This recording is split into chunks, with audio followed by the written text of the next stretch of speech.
విశ్వాసం లేని వారంగా ఉన్నామా, విశ్వాసం ఉన్న వారంగా ఉన్నామా, నీ ప్రవర్తనే అర్థమైపోతుంది.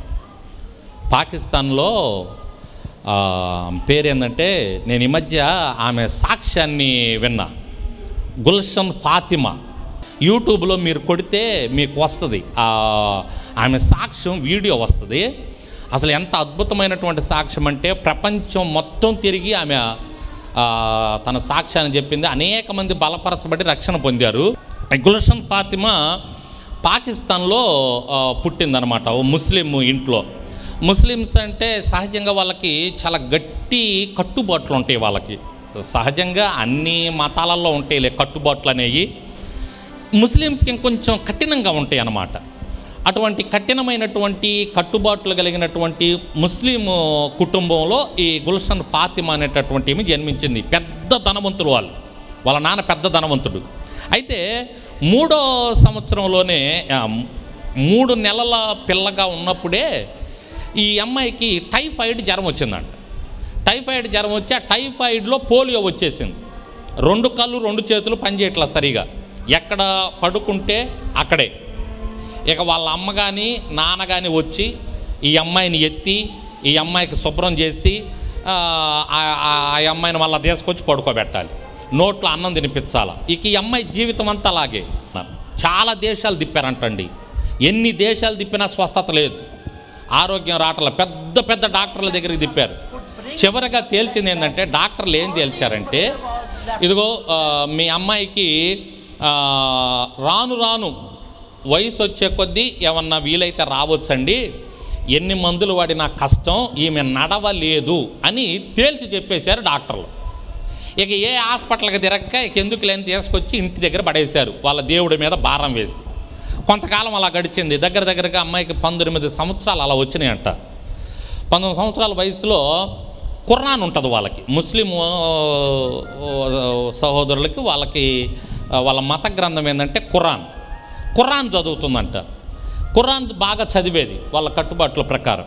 ఖురాన్ చదువుతున్నప్పుడు ఖురాన్లో యేసుక్రీస్తు వారి గురించి కూడా రాయబడి ఉంటుంది. ఈసా మసీహ్ అని అంటారు ఖురాన్లో. యేసుక్రీస్తు వారు చేసిన కార్యాలు, యేసుక్రీస్తు వారు చేసిన అద్భుతాలు కొన్ని రాయబడి ఉన్నాయి అక్కడక్కడ. నీటిని ద్రాక్షారసంగా మార్చడం, చనిపోయినటువంటి లాజర్ని లేపటం, ఇలా కొన్ని ఖురాన్లో కూడా యేసయ్య గురించి రాయబడి ఉంది. అక్కడక్కడ చదివిందంట. చదివి అసలు ఈయనెవరు, ఈ ఈసా మసీహ్ అంటే ఏంది, ఈయన ఏం చేశాడు, ఈయన నీటిని ద్రాక్షారసంగా మార్చడం అంటే మామూలు విషయం కాదే, చనిపోయిన వ్యక్తిని లేపటం అంటే మామూలు విషయం కాదే, ఈయన గొప్ప కార్యాలు చేశాడు అంటే కొంచెమే రాయబడి ఉంది, ఇంకా ఎక్కడైనా ఈయన గురించి తెలిసిద్దా మనకి అని ఆలోచన చేస్తూ ఉంటే పని వాళ్ళు చెప్పారంట. పని వాళ్ళని అడిగిందంట ఆమె దగ్గర, ఆమె ఇంట్లో పని చేసే వాళ్ళని, యేసయ్య గురించి, ఈసా మసీహ్ గురించి రాసి ఉంది కదా ఖురాన్లో, అసలు ఈయన గురించి ఇంకా పూర్తిగా తెలుసుకోవాలంటే ఎట్లా అంటే వాళ్ళు చెప్పారంట, ఇంజిల్ అని పుస్తకం. ఇంజిల్ అంటే సువార్తలు మన బైబిల్లో ఉన్నాయి. మత్తయి సువార్త, మార్కు సువార్త, లోకా సువార్త, యోహాను, వీటిని ఇంజిల్ అంటారంట. అమ్మ ఆ పుస్తకాల్లో దొరుకుద్ది ఇంకా ఆయన గురించి సమాచారం అంటే పుస్తకాలు తెప్పించుకొని చదవటం ప్రారంభం చేసి మొత్తానికి ఏ సువార్త చదివిందో కానీ మత్తయ్యో, మార్కో, లోక, యోహాను ఎక్కువగా దొరికేవి. బహుశా యోహాను సువార్త చదివిందేమో. ఇక ఆమె ప్రతి మాట చాలా జాగ్రత్తగా మనస్సు దగ్గర పెట్టి, ఇక ఆమె చేసే పని ఏం లేదు కదా, మంచంలోనేగా. ఇక ఆ బుక్ చాలా తీక్షణంగా పరిశీలించి యేసయ్య గురించి చదవటం ప్రారంభం చేస్తే ఒక్కొక్క మాట చదువుతుంటే ఆమెకి విశ్వాసం ఎక్కువ అవుతుందంట. ఎవరైనా సరే అండి బైబిల్ని చాలా జాగ్రత్తగా చదివితే, మనస్సు పెట్టి చదివితే విశ్వాసంలో అభివృద్ధి చెందుతారు వాళ్ళు. స్తోత్రం చెప్పండి ఒకసారి గట్టిగా. ఆయన మాట విన్నా కూడా అంతే, వినుట వలన విశ్వాసం కలుగునని బైబిల్ చెబుతుంది. మనం వింటా ఉండాలి, విశ్వాసం పెరుగుతూ ఉంటుంది దేవుని మీద. పొద్దున జాగింగ్ అని వెళ్తే హై స్కూల్ దగ్గర ఒక ఆయన పక్కన కూర్చొని ఉన్నాడు. నేను నా పాటికి వెళ్తా ఉన్నా నడుచుకుంటా. ఆయన ఇంతకుముందు మన ఆశ్రమానికి భోజనాలు పెట్టాడు. ఆయన కూర్చొని ఉన్నాడు. ఆయన చూడగానే ఒకసారి నమస్కారం సార్ అన్న. ఆయన కూడా వందనాలండి అని చెప్పాడు. బాగున్నారంటే బాగున్నానండి, ఈ మధ్య రావట్లేదు ఏంటంటే వస్తానండి అని చెప్పాడు. సరేనండి అని వెళ్ళబోతుంటే, సార్ ఆగండి, మీరు వాక్యాలు పెడుతున్నారు కదా, పక్కా హిందువు అతను, పక్కా హిందువు, మీరు వాక్యాలు పెడుతున్నారు రోజు ఉదయాన్నే, ఆ వాక్యాలు నేను వింటున్నానండి. గతంలో నేను బైబిల్ చదివాను, అయితే కాలక్రమేణా వదిలేశానండి. ఇప్పుడు నేను నా పనుల్లో నా మతంలో నేను వెళ్తున్నాను, కానీ మీ వాక్యాలు పొద్దున్నే వస్తాయి వింటున్నాను అన్నాడు. అంటే ఏదో గ్రూపులో ఉండుంటాడు, గ్రూపులు ఉన్నాయి, ఆ గ్రూపుల్లో పెడతా పొద్దున్నే, ఆ గ్రూపుల్లో వస్తుంది నేను వింటున్నాను. అయితే నేను వింటున్నప్పుడు చిన్నపిల్లలకు కూడా అర్థమయ్యేటట్టు చెప్తున్నారు మీరు బాగా అన్నప్పుడు, ఆ పైకి ఏముందిలేండి దేవుని కృప దేవుని దయ అన్నాను, కానీ మనసులో కొంచెం సంతోషం, పర్వాలేదు నన్ను పొగుడుతున్నాడని. స్తోత్రం చెప్పండి. సరే, ఆయన చెప్తా ఏమన్నాడంటే, కొంచెం మీ మాటలు వింటున్నప్పుడు కాస్త మరలా విశ్వాసం కలుగుతుందండి నాకు మనసులో, ఏదో భక్తి, మళ్ళా భక్తి భావం వస్తుంది నాకు యేసయ్య మీద.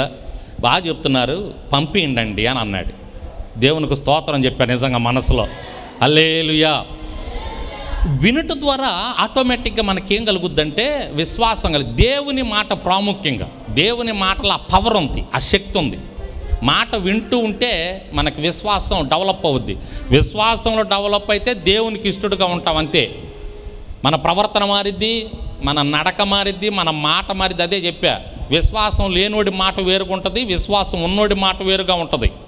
విశ్వాసం లేనోడి నడక ప్రవర్తన వేరుగా ఉంటుంది, విశ్వాసం ఉన్నోడిది వేరుగా ఉంటుంది.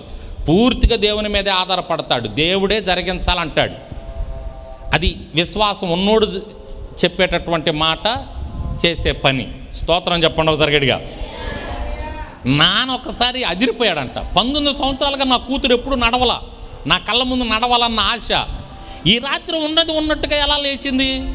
అద్భుతమే, ఇది నిజంగా ఆశ్చర్యకార్యమే. కానీ మాకు కొన్ని కట్టుబాట్లు ఉన్నాయి. ఎంత కార్యం జరిగినా కూడా చూడండి, కొంతమంది ఎన్ని అద్భుతాలు చేసినా దేవుడు అదే పరిస్థితుల్లో ఉంటారు, వారి హృదయం కఠినంగానే ఉంటుంది. దేవుడు అంత కార్యం చేస్తే అరే మాకు కొన్ని కట్టుబాట్లు ఉన్నాయి, మా బంధువులు ఏమనుకుంటారో, నా స్నేహితులు ఏమనుకుంటారో, నా కుటుంబ సభ్యులు ఏమనుకుంటారో, మమ్మల్ని నెట్టేస్తారేమో, మమ్మల్ని బహిష్కరిస్తారేమో, మమ్మల్ని అంటరాని వాళ్ళగా చూస్తారేమో. చెప్పాడంట, అమ్మ ఒకళ్ళు చేశాడు కానీ నువ్వు మాత్రం ఎక్కడ చెప్పబాక, బయట చెప్పబాకంటే భలేవాడివి నాన్న. అసలు నేను లేచి నడిచింది ఆయన కోసం, ఈ శక్తిని పొందుకుంది ఆయన వలన, కాబట్టి నేను ఆయన కోసం జీవిస్తా. ఆయన సువార్తను ప్రకటించకుండా ఉండలేను, ఈ సాక్ష్యాన్ని చెప్పకుండా ఉండలేను. ఎక్కడికైనా తిరిగి నేను వెళ్ళి చెప్పాల్సిందంటే, అమ్మ అలా చెప్పామంటే మన పరువు పోద్దంటే, అవసరమైతే నేను ఇంట్లో నుంచి వెళ్ళిపోనన్నా వెళ్ళిపోతా. వాళ్ళ అన్నయ్య వచ్చి రివాల్వర్ తీసి పెట్టాడంట, పెట్టి నేను కాల్చి పడేస్తా నువ్వు చెప్తే అంటే. ఒకే ఒక మాట చెప్పిందంట, అన్నయ్య ఈ బ్రతికింది, ఈ బ్రతుకు దేవుడిచ్చాడు నాకు, లేచి నడిచే ఈ సంతోషం, ఈ ఆనందం దేవుడిచ్చాడు. అదే నువ్వు ఇప్పుడు కాల్చి చంపావనుకో, ఈ సంతోషం ఏడవ మహా అనుభవిస్తే ఓ 70 సంవత్సరాలు 80 సంవత్సరాలు అనుభవిస్తా నేను బతికున్నంత కాలం. కానీ నువ్వు ఇప్పుడు చంపితే ఇక్కడ కన్ను మూస్తే నా యేసయ్య ఒడిలో నేను కన్ను తెరుస్తానందంట. స్తోత్రం చెప్పండి, హల్లెలూయా. ఇక్కడ ఓ 70-80 సంవత్సరాలేమో ఈ సంతోషం, కానీ నా యేసయ్య ఒడిలో కన్ను తెరిచి యుగ యుగాలు నా యేసయ్య ఒడిలో నేను సంతోషిస్తా. అంతకంటే ఇంకా సంతోషమేముంది నాకు, చంపేసే అందంట. ఆయనకు మైండ్ బ్లాక్ అయిపోయింది, ఆయన బ్లాక్లో పెట్టాడు రివాల్వరు, ఆయనకు మైండ్ బ్లాక్ అయిపోయి పో నీ ఇష్టం వచ్చినాడు పో, అసలు ఇంట్లో నుంచి వెళ్ళిపో అంటే, అప్పుడు ఆమె బయటకు వచ్చి దేశాలు తిరిగి సువార్తను ప్రకటించిందండి. స్తోత్రం చెప్పండి, హల్లెలూయా. ఎందుకు చెప్పానంటే, విశ్వాసం ఉన్నోళ్ళు అలా దిగిస్తారు, విశ్వాసం ఉన్నోళ్ళు దేవుని కోసం అలా నిలబడతారు. విశ్వాసంలో ఎదిగినటువంటి వారు ఎవరు ఎన్ని చెప్పినా దేవుని కోసం ఆగలేరు, నిరుత్సాహంగా మాట్లాడలేరు, అల్ప విశ్వాసంతో అసలు మాట్లాడలేరు. విశ్వాసం ఉన్నోళ్ళు, విశ్వాసం లేనోళ్ళే అలా మాట్లాడేది. ఏం దేవుడులే, ఏం చేశాడులే, ఏం చెందాడులే అనే మాట అల్ప విశ్వాసంతో ఉన్నోళ్ళే అంటారు. విశ్వాసంతో ఉన్నోళ్ళు అన్నీ దేవుడే చూసుకుంటాడు అంటారు. స్తోత్రం చెప్పండి, హల్లెలూయా. కాబట్టి విశ్వాసం చాలా ప్రాముఖ్యం.